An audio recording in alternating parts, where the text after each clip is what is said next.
Ako si Roman Clarido, Chief ng Intelligence Bureau.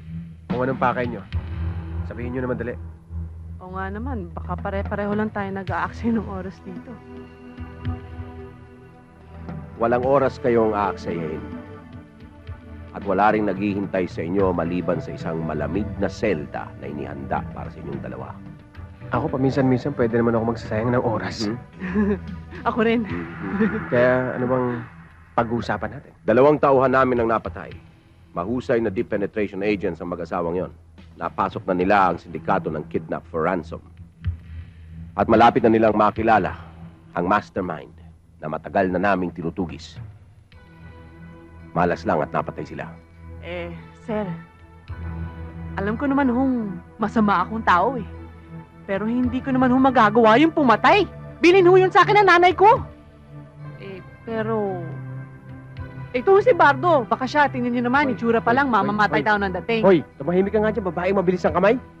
Bakit? Anong ako? Alam mo, Sir, Alam mo naman ako- General, hindi po pwedeng ako yun dahil ako po lagi nasa bahay. may kasama mo siya dun sa bahay eh. Tumahimik ka. Lagi lang ako nasa bahay at nagkukulong ako sa kwarto. Ganun. Tama na. Baka sila Tama sa na. pamilya Ikaw! na. Aminin mo na, bakit Itsura tahimik pa ka? lang mo, bakit? Hindi ko kayo pinagbibintangan. Ayun mo pala eh. Saan kayo pupunta? Buwe-buwelo lang. Kung di ako nagkakamali kami ang gusto niyong ipalit dun sa 2 agents niyong napatay. Malabo yata yun, sir. Unang-una, pangkaraniwan kaming mamamayan ng Republika ng Pilipinas. Hindi naman kami mga polis eh. Pangalawa, hindi ko papain ang buhay ko sa ganung bagay. Ayoko mamatay. Oo nga. Meron pa ako. Meron pa Sabi ako. Pangatlo, baka naman pagpasok pa lang namin sa pinto ng lungga ng mga yun, bala na sasalubong sa amin. Sigurado? Syempre makikita naman nila, hindi kami yung agents na yun, ano? Tama yun. Sa maniwala kayo o hindi, ako rin ay nagtataka. Malaki ang pagkakahawig ninyo sa 2 yon. Sabi ko na nga ba may ginawang kalokohan ng tatay ko dati. Pero, hindi pa rin ako papayag. Ako rin. Ano ngayon? Hindi ako papayag. Sayang, hindi lang kayo mapapani sa kulungan, mapupunta pa sa wala ang 2 milyong pisong pabuya. 2 2 milyon? milyon. 2 milyon. Alam mo sir, pwede naman natin pag-usapan to eh. Ibang klase talaga to. Malabas ang tunay na kulay mo. Nakarinig ka lang ng 2 milyon, nagpanting ka agad ang tenga mo. Hindi ako papayag dyan. Ayos na ho. Okay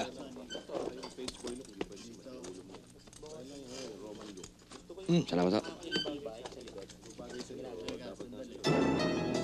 Pare Goy!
Tigil!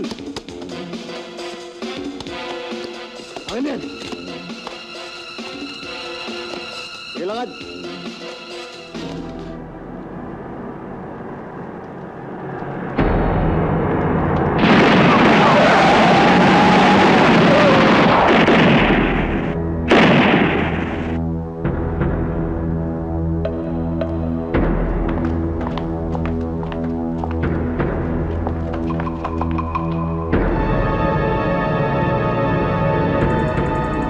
Sige, tuluyan nyo.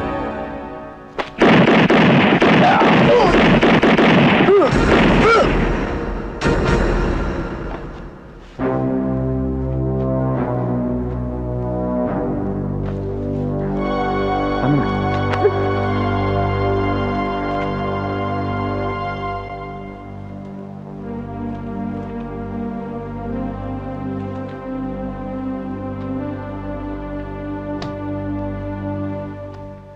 Ito ba sinasabi mo buhay na hindi ako magsisisi?